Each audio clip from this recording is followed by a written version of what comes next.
তাছাড়া লোকটার কাঁধে বেশ ভারী ব্যাগ ঝুলছে।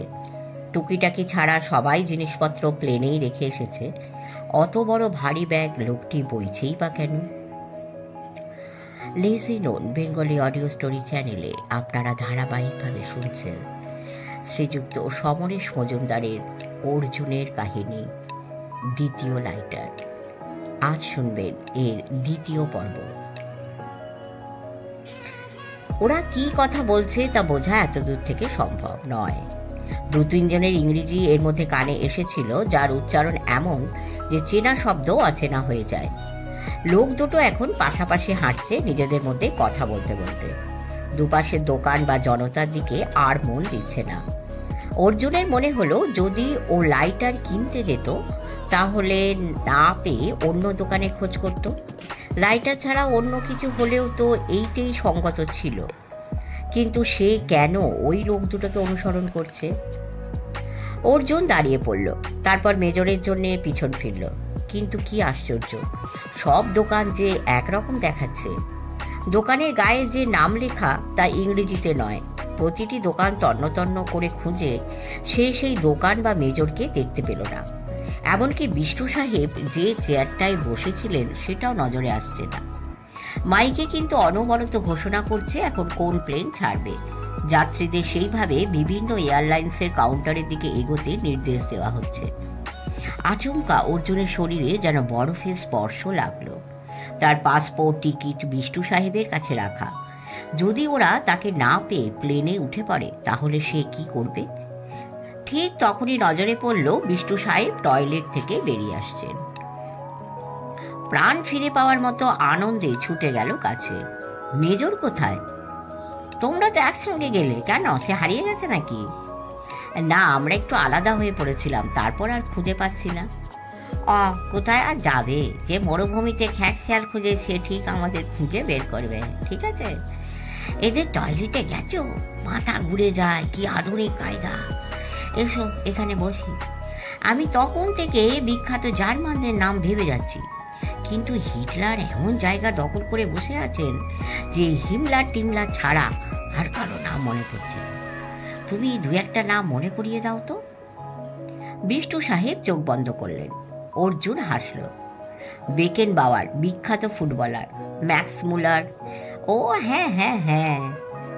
ঘন ঘন মাথা নাড়লেন বিষ্ণু সাহেব। ঠিক আছে, হিটলার মরে গেছেন, এখন আবার মাথায় সব বিখ্যাত দার্শনিক, কবি, সাহিত্যিক, বিজ্ঞানীরা এসে গেছেন। শোপেন হাওয়ারের নাম শুনেছ? দার্শনিক। যেন ঋত রাজ্য ফিরে পেয়েছেন এমন ভঙ্গি করলেন বিষ্ণু সাহেব। ঠিক তখনই মেজরকে দেখা গেল হন্তদন্ত হয়ে গে রা ডে ওয়াস প্যানাম থেকে প্যাসেঞ্জারদের ডাকছে, আর আপনারা এখানে গপ্প করছেন। প্লেন চলে যাবে আপনাদের ফেলে, চলুন চলুন।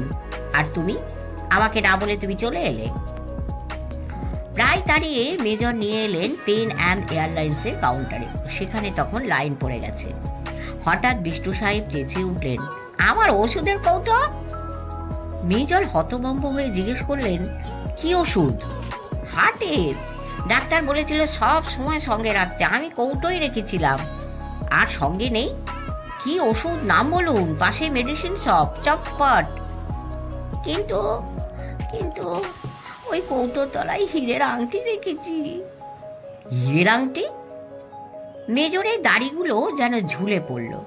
শুনেছিলাম কাস্টমস খুব চেক করে, যদি আঙুলে থাকলে না নিতে দেয়, তাই ওষুধের কৌটোই ভরে রেখে দিয়েছিলাম। প্রথম আমেরিকায় যাচ্ছি, ভাগ্নিকে দেব বলে। প্রায় কেঁদে ফেললেন ভদ্রলোক। অনেক দাম, অনেক। কোথায় ফেলেছি? অর্জুন জিজ্ঞেস করল, আপনি কি এখানে আসার সময় পকেটে রেখেছিলেন? ইয়েস, আমি চেয়ারে বসে দেখেছি কৌটোটা, রিয়েল ডায়মন্ড। ঠিক আছে। সঙ্গে সঙ্গে মেজর ছুটলেন বিষ্ণু সাহেব যেখানে চেয়ারে বসেছিলেন সেখানে। অর্জুন সে রাস্তায় ওরা এসেছিল সেটা দেখতে লাগলো, আর বিষ্ণু সাহেব কাঁদো কাঁদো ভঙ্গিতে একটা জার্মান পুলিশকে কথাটা বোঝাতে চাইলেন। অনেক স্মৃতি বিজড়িত আংটি। খুঁজতে খুঁজতে অর্জুন অনেকটা চলে এলো।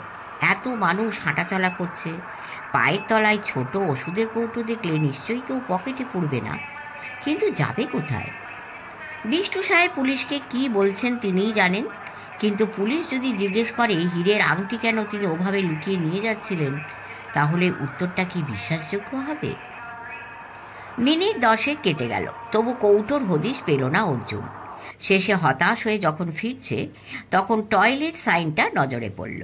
মুখ ধুতে গিয়ে ওখানে ফেলে আসেননি তো? অর্জুন দরজা ঠেলে ভেতরে ঢুকল। দারুণ ঝকঝকে আধুনিক টয়লেট। অর্জুন মেঝেতে নজর বুলিয়ে কিছু পেল না। শেষ লোকটি বেরিয়ে গেলে সে ফিরতেই ব্যাগটাকে দেখতে পেল। একটা ভারী ব্যাগ টুপি রাখার স্ট্যান্ডে ঝুলছে। নিশ্চয়ই কেউ ভুল করে এটাকে ফেলে গিয়েছে। কাছাকাছি হতেই সে চমকে উঠল। এটাকেই সে সিগারেট না জ্বালানো লোকটা নিষ্ঠুর দেখতে সঙ্গীটির সঙ্গে দেখেছিল। হ্যাঁ, অবিকল এই ব্যাগ।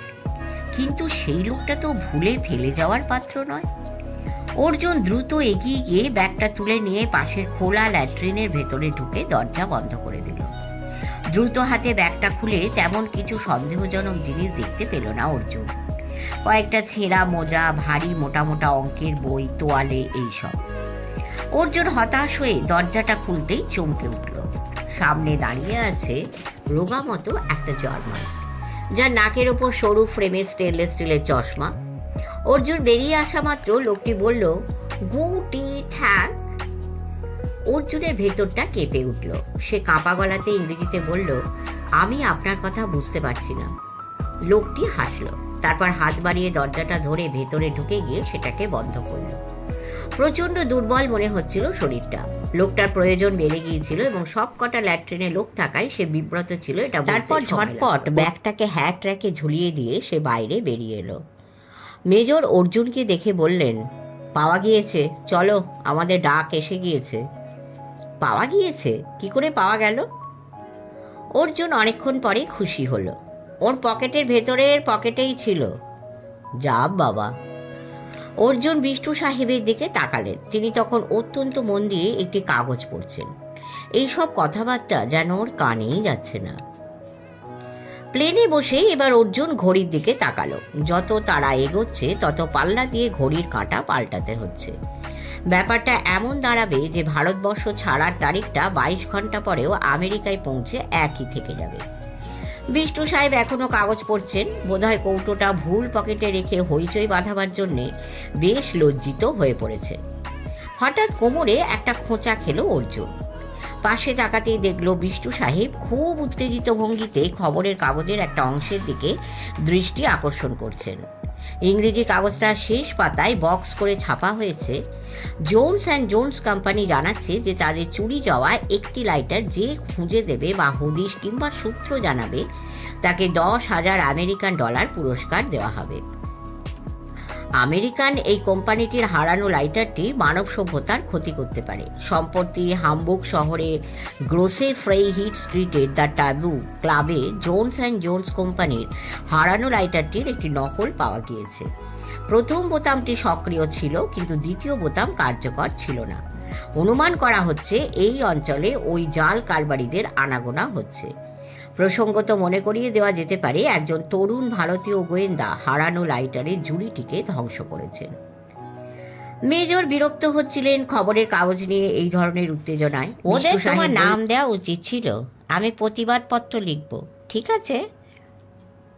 সেই সময় চোখ তুলতেই অর্জুন অবাক হলো। সেই লোক দুটো ঢুকছে। বোর্ডিং কার্ড হাতে নিয়ে সিট নাম্বার খুঁজতে খুঁজতে ওদের পেরিয়ে চলে গেল। সেই গুন্ডা মতন লোকটার হাতে এখন ব্যাগ নেই, আর সুবেশ মানুষটির হাতে সিগারেট একইভাবে না ধরিয়ে রাখা আছে। কোনো প্রত্যক্ষ অবলম্বন নেই, কিন্তু অর্জুনের উত্তেজনা বাড়ছিল। একটা লোক অযথা কেন ঘণ্টাখানেক সিগারেট না ধরিয়ে আঙুলের ফাঁকে রেখে দেবে?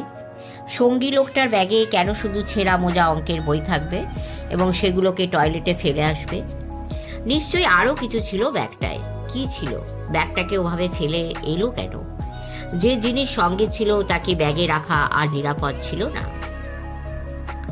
এই সময় ঘোষণাটা করে প্লেন ছেড়ে দিল। সিট বেল্ট বেঁধে অর্জুন পেছন ফিরে তাকালো। সুবেশ ভদ্রলোকের শরীর দেখা যাচ্ছে না, কিন্তু তার সঙ্গীর একটা হাত নজরে এলো। কোটের বাইরে আঙুলগুলো মুষ্টিবদ্ধ। ভঙ্গিটাই বলে দেয় প্রচণ্ড শক্তিধরে লোকটা। এবার ওরা বসেছে সেই এলাকায় যেখানে সিগারেট খাওয়া চলে না। ব্যাপারটা বিষ্টু সাহেব করেছেন, বোর্ডিং কার্ড নেবার সময় বলেছেন নো স্মোকিং, আর সেটাই খেপিয়ে দিয়েছে মেজরকে। তিনি এখন সারাটা পথ চেয়ারে বসে চুরুট খেতে পারবেন না। আকাশে প্লেন স্বাভাবিক হয়ে এলো। মেজর উঠলেন। তার বিরাট শরীরটা বিষ্টু সাহেব এবং অর্জুনকে অতিক্রম করে পেছনের দিকে চলে গেল। উড়ন্ত প্লেন এবং রানিং ট্রেনে হাঁটার সময় একই অনুভূতি।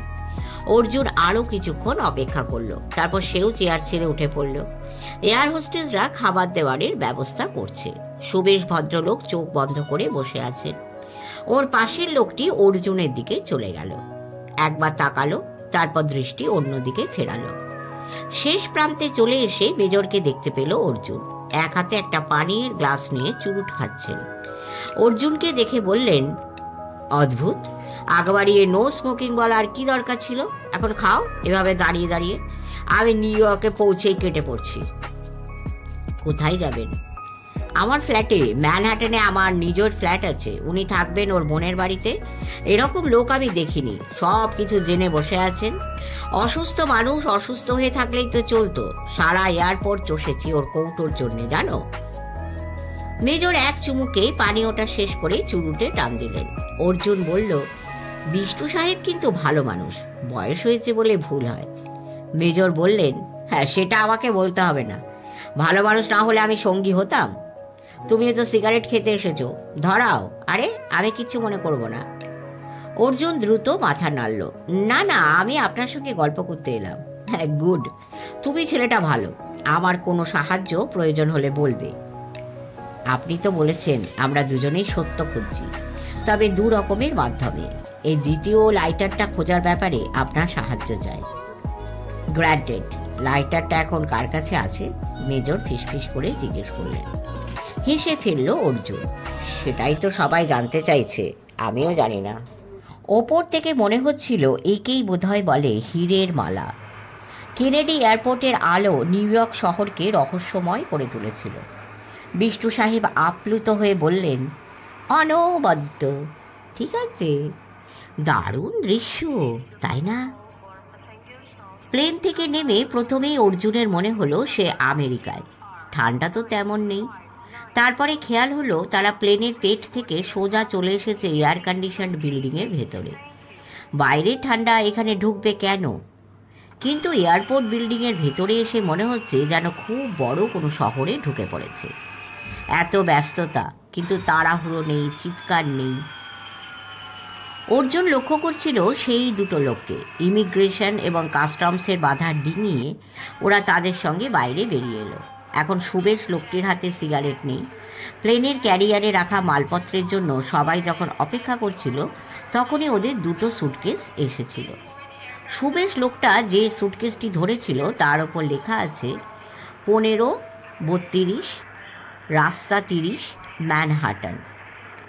বিষ্টু সাহেবের বোন এবং ভগ্নিপতি এসেছিলেন এয়ারপোর্টে। দাদাকে পেয়ে স্বভাবতই খুব খুশি তাঁরা, এবং বিষ্টু সাহেব চাইছিলেন অর্জুন ওদের ওখানে উঠুক। কিন্তু প্রত্যেকের অনুরোধ নস্যাৎ করে দিলেন মেজর। না না না, এখন থেকে আমাদের একসঙ্গে অনেক কাজ করতে হবে। তোমাদের ওখানে মাঝে মাঝে দেখা করতে যাব। আলাদা গাড়িতে ওঠার আগে বিষ্টু সাহেব বললেন, এই শরীরটা একটু সারিয়ে তুলি, তারপর তোমার সঙ্গে যাব। অভিযান টভিযান হলে আমাকে বাদ দিও না, ঠিক আছে? মেজর ট্যাক্সি নিলেন না। বললেন, এই ট্যাক্সিতে ওঠা মানে গলা বাড়িয়ে দেওয়া। ডলার যাবে এক গাদা, তার চেয়ে চলো বাসে। বাইরে কিন্তু বেশ ঠান্ডা। অর্জুনের খুব শীত করছিল। একটা পুরো হাতা সোয়েটারে শীত আটকাচ্ছে না। সঙ্গের মালপত্র বেশি না থাকায় বাসে আপত্তি করল না কেউ। ঢোকার সময় 90 সেন্ট জমা দিয়ে ঢুকতে হয়। মেজরই দুজনেরটা দিয়ে দিলেন।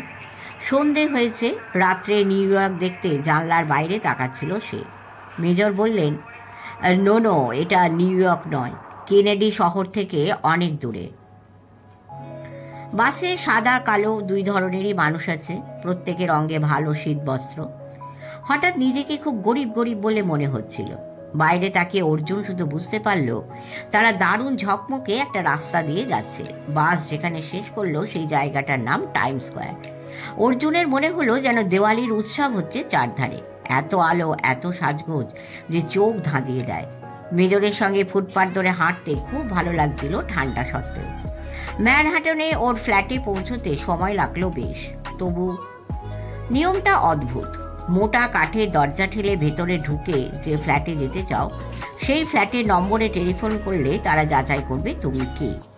পছন্দ হলে সেখান থেকে বোতাম টিপলে ও পাশের দরজাটা খুলে যাবে। সেইটে দিয়ে ভেতরে ঢোকার পর লিফট পাবে। চাবি ছাড়া এবং অনুমতি না পেলে দ্বিতীয় দরজা খুলবে না। নিজের ফ্ল্যাটের দরজা খুলে মেজর ঘোষণা করলেন, এখন থেকে এটাকে নিজের বলেই ভাববে। ও পাশের দুটো বিছানার যে কোনো একটাই তুমি শুতে পারো। ওখানে কিচেন আছে, কিছু খাবার আমি যাওয়ার সময় রেখে গিয়েছিলাম, নষ্ট হবার কথা নয়, কাল বাজার করব। আর এই নাও নিউ ইয়র্কের ম্যাপ, আমি এখানে আছি এই স্পটটায়। বাড়ির নম্বর, টেলিফোনের নম্বর লিখে নেবেন, ওকে? বলতে বলতেই টেলিফোন বাজলো। অর্জুন একটা সোফায় আরাম করে বসলো। প্লেনে যা খাইয়েছে আর খিদের প্রশ্ন নেই, ঘরটায় বেশ গরম আছে। মেজর তখন টেলিফোনে কথা বলছিলেন। গো ডা হোর স্টোর ডে টিল থাক ব্রা। এটা কোন ভাষা বুঝতে পারল না অর্জুন। কিছুক্ষণ পরে মেজর ফিরে এসে বললেন, আমার এক সুইডিশ বন্ধু ফোন করেছিল। রাশিয়ান রকেটের বিস্ফোরণ সুইডেনে খুব প্রতিক্রিয়া সৃষ্টি করেছে। জলের তলায় একটা নীল রঙের শ্যাওলা হচ্ছে, ও সেই শ্যাওলা দেখতে যাচ্ছে। আমার চুরুট। মেজর আচমকা পকেটে হাত দিলেন। এ পকেটে সে পকেটে খোঁজার পর নিজের ব্যাগ হাতড়ালেন। যা, আমার চুরুটের প্যাকেটটা কোথায় ফেলে এসেছি? তুমি বসো, আমি চুরুট কিনে আনি। এই ভর সন্ধেবেলায় অর্জুনের একা এখানে বসে থাকতে ইচ্ছে করছিল না।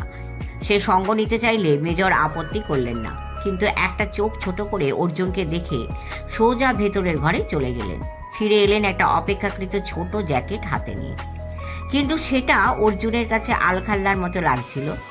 ওই বেঢপ জিনিসটা বাধ্য হয়ে পড়তে হলো মেজরকে খুশি করার জন্য। কিন্তু বাইরে বেরিয়ে যে আরাম হলো তাতে মনে মনে মেজরকে ধন্যবাদ জানালো অর্জুন। জায়গাটার নাম ম্যানহাটন। দুপাশে উঁচু উঁচু বাড়ি, দোকানপাট কম।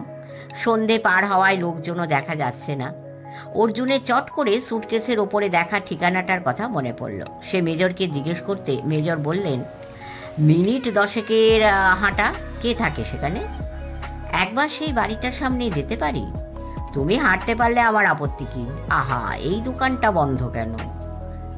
মেজর চুরুটের দোকান খুঁজতে খুঁজতে হাঁটছিলেন। এদিকে রাস্তায় মানুষজন কম কেন? ফুটপাতে কি বেশি লোক হাঁটে না? অথচ গাড়ি যাচ্ছে স্রোতের মতো। অনেকগুলো ব্লক পেরিয়ে মেজর বললেন, এটাই 38th স্ট্রিট। কত নম্বর বললেন? 1532। আর একটু হাঁটার পর মেজর একটা 5তলা বাড়ির দিকে তাকিয়ে জিজ্ঞেস করলেন, কি নাম? অর্জুন বলল, নাম জানি না। মানে? নামটাই তো খুঁজে বের করতে হবে। আইসি এক্সপিডিশন। ওরা দাঁড়িয়েছিল বাড়িটার উল্টো ফুটপাতে। বিভিন্ন ফ্ল্যাটে আলো জ্বলছে। লোকটা নিশ্চয়ই এখন ওখানে পৌঁছে গিয়েছে। তার সঙ্গী কোথায় কে জানে, কিন্তু কোন ফ্ল্যাটটায় লোকটা থাকে সেটাই বের করতে হবে। এই সময় মেজর একটা চুরুটের দোকান আবিষ্কার করে ফেললেন। তাকে খুব খুশি দেখাচ্ছিল। চুরুট কেনার পর মেজর বললেন, আমি বড্ড লোভী হয়ে গেছি। নিজেকে শাস্তি দিতে অন্তত 8 ঘন্টা চুরুট ধরাবো না।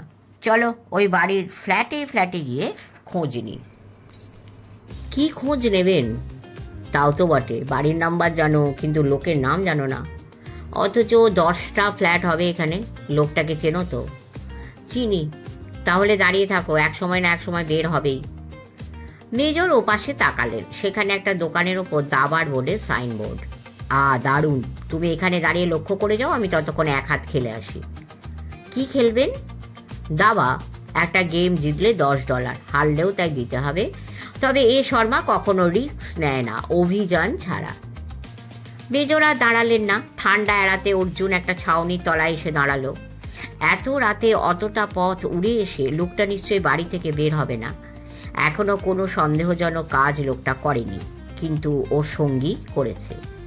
ব্যাগটাকে ফ্র্যাঙ্কফুর্টের টয়লেটে ফেলে এলো কেন? হয়তো পুরোটাই অন্ধকারে হাতড়ানো। তবু অর্জুনের মন মানছিল না। মিনিট 15 যাওয়ার পর অর্জুন রাস্তাটা পেরিয়ে বাড়িটার সামনে এলো। সিঁড়ি বেয়ে ওপরে উঠতেই প্যাসেজ পেরিয়ে লিফট। তার গায়ে একটা বোর্ডে বিভিন্ন ফ্ল্যাটের অধিবাসীদের নাম লেখা। তা দেখে কিছু বোঝা মুশকিল। অর্জুন রাস্তায় বেরিয়ে দাবা খেলার দোকানে চলে এলো। মেজর ততক্ষণে $20 হেরেছেন। জোনস অ্যান্ড জোনস কোম্পানিতে অর্জুনের যে অভ্যর্থনা হলো তা কল্পনার বাইরে।